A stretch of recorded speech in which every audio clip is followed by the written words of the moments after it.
Am I the a-hole stories? Am I the a-hole for guilt-tripping my dad for cutting me and my younger sister out of his will? My dad, 67 male, and I, 24 female, are very close and always have been. He is a good-hearted, generous, kind person who has dedicated his life and career to helping people. I recently found out that he adjusted his will, such that I and my younger sister, 22 female, are not included as beneficiaries in any way. Instead, our older brother Nate, 45 male, will get everything. He says that this is solely because he thinks my sister and I can take care of ourselves, but Nate can't. For some greater context, my dad has fully financially supported Nate for his entire life. He spends his time traveling around, painting. I think in his ideal world he would be a professional painter, and dating lots of women. He's never had a job as far as I'm aware. He has recurring health issues, stemming from an accident when he was a young adult, and he is bipolar. He's never required in-home care of any kind, but he has been intermittently in the hospital throughout my lifetime, maybe an average of once every couple of years for several days at a time. I've never visited him in the hospital though, nor has my dad I believe, because he's almost always traveling outside of the US. Nate and I didn't grow up together because of the age difference, and I do not like him. He's always been a condescending jerk to me, my sister, and almost everyone, and his financial relationship with my father has always seemed manipulative to me. When my dad told me about the changes to his will, I started crying. Part of it was shock/surprise, but yes, if I'm being brutally honest with myself about the type of person I am, and if I'm being transparent with you all, I had always had an expectation in my mind that, when my dad died, both of my siblings and I would all receive a sizable inheritance.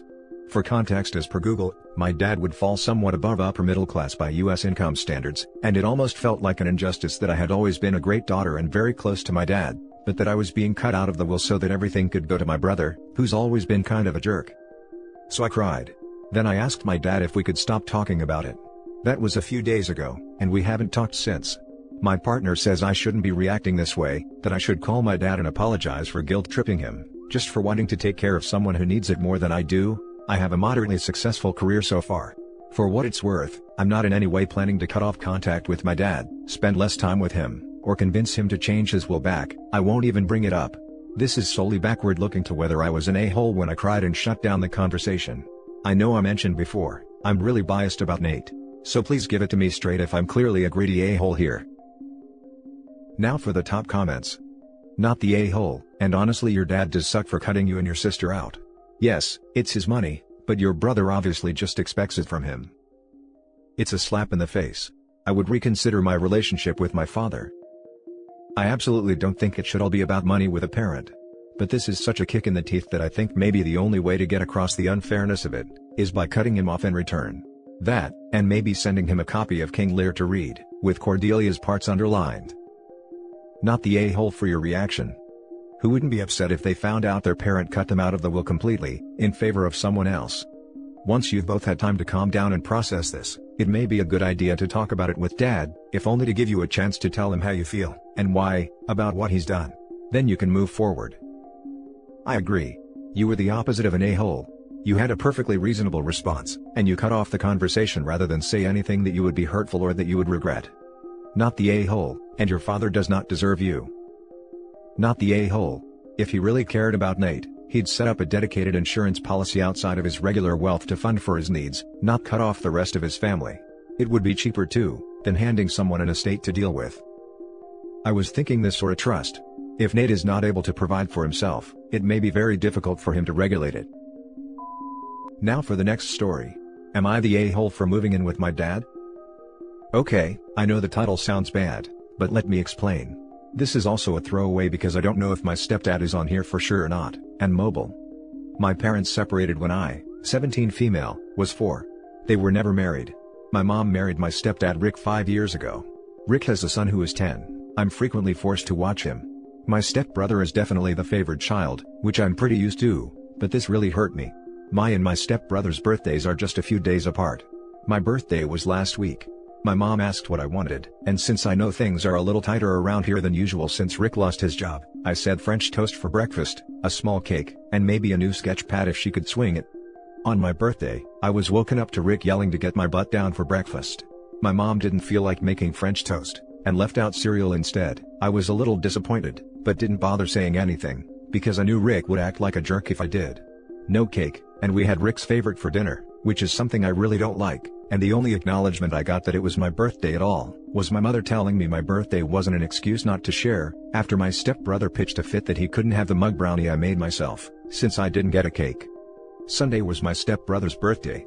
They went all out, his favorite for every meal, a cake, several expensive gifts, took him out to several places. Later that night, I FaceTimed my dad, and when he asked if everything was okay, I admitted my feelings were really hurt. I mean, I don't think I asked for much, but I didn't even receive a happy birthday, and my stepbrother was treated like the center of the universe all day. I was just tired of being treated like the babysitter, and I'd get over it. Well, he reminded me I have the option to move in with him. Then called my mom and they had a fight. She blew up at me accusing me of causing problems where there are none, and being a brat. I finally lost my temper and told her I was moving in with my dad because she's been a terrible mother to me recently. She's been crying and begging me to stay ever since. Rick says I'm being an a-hole, but I don't think I am. Am I the a-hole for taking my dad up on his offer to move in? Now for the top comments. Not the a-hole. I get that the birthday of a 10-year-old is different from a 17-year-old, but the way they treated you is downright mean. Do what's best for you.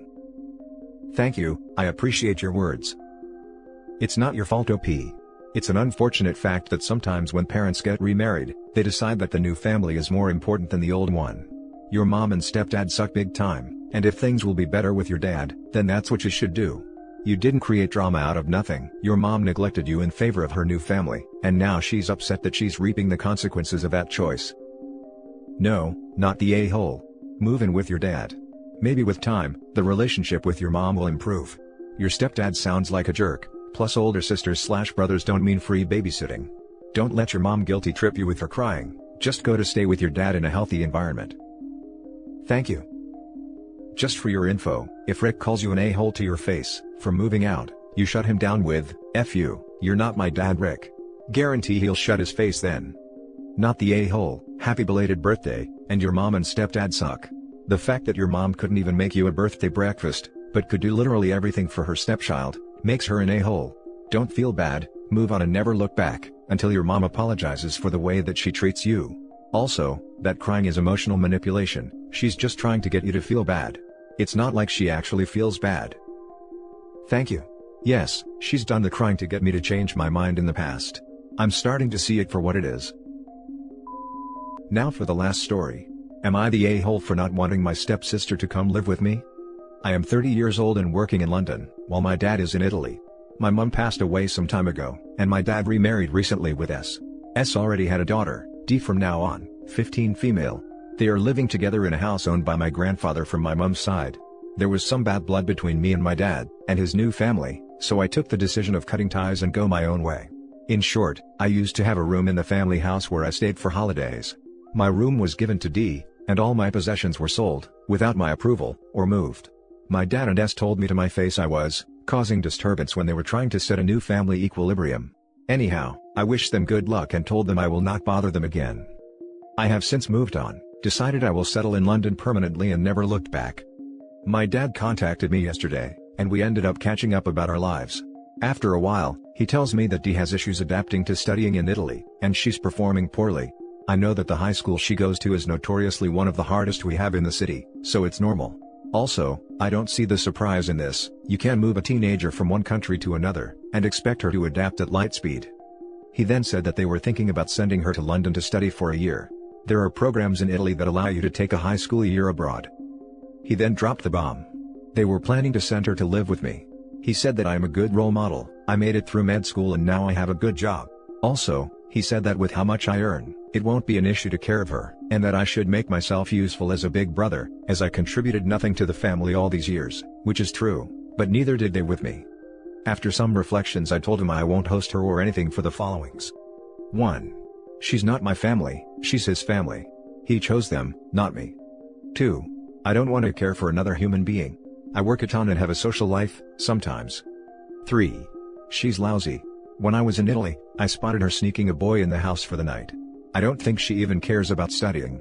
From the limited time I had with her, she was always either at a party or on her phone. At this point S came into the conversation and accused me of being a racist. They are black, I am Caucasian, and an egoist. I don't feel I can really have a conversation with her, she keeps interrupting me. I also can't really speak with D, so I don't know what she would want. Anyhow, they are buzzing my phone because they need my details, address, payslips and all, before the end of October, which is the deadline of the abroad study program. Am I the a-hole here? I feel like they can always pay her college, if they want her to study in London. Now for the top comments. Not the a-hole. Obviously it's your call and you're not the a-hole either way. In particular, I wouldn't send them personal information like my salary, but also what are they thinking sending a 15-year-old girl to live with a 30-year-old man she barely knows, and hasn't spoken to in however long, regardless of her mother's marital status, and who is not home all the time due to work and having their own life. On what planet is that a good idea? No shade to you OP, but it seems mad. Good point, the optics here are really not great. From an outside perspective, if someone posted on Reddit and said, my white neighbor, 30 male, had a young black girl, 15 female, move into his apartment, and he says she's his stepsister but I don't know, they act like strangers and I always hear yelling. I saw her trying to sneak out too. People would be all over that to report it and make sure the kid wasn't being trafficked. Not the a-hole. And I would contact your grandfather on your mom's side and see about getting that house from them. Same. I remember the previous posts on this one. Huge brain play from OP, maybe even make his dad pay freaking rent to live there. Make them pay for what they did to your childhood. Yes, I know that I'm the devil. Not the a-hole. 1. She is not your sister or anything. You have no legal or moral obligation to take her in. 2. Even if she were your sister, this is an incredibly huge ask. This is not a, can your adult relative crash on your sofa while they are looking for a place, or something. She is a teenager. They expect you to become her primary guardian. A replacement parent, but one under the big brother umbrella, ergo, one that is supposed to provide and care for her, but will not be granted any authority over her. 3. With how much iron it won't be an issue to care for her. So, not only are you supposed to be her parent, you are also supposed to pay for her upkeep? I would expect at least a generous monthly payment by them for rent, food and a compensation for you to be part of any, even slightly, reasonable deal. Whole yes, these people are crazy. Do not answer any calls. Answer to all forms of written communications by them with a standard, I do not agree to provide a home for, taken or in any other way care or provide for D, or something like that, and do not react to any other messages after that. Save screenshots or printouts of their messages and your answer. Just so they cannot spin this in a, but he agreed verbally, or something like that. This might be a bit too cautious by me, but I have seen crazy stuff here on Reddit, so I would advise you to cover your butt, and collect that proof that you denied taking her. You never know what trouble they might kick loose in their crazy mindset. And that's it for this video guys. If you have thoughts to share, leave a comment below. Don't forget to hit like and subscribe if you like this content. I'll catch you in the next one. Good day everyone.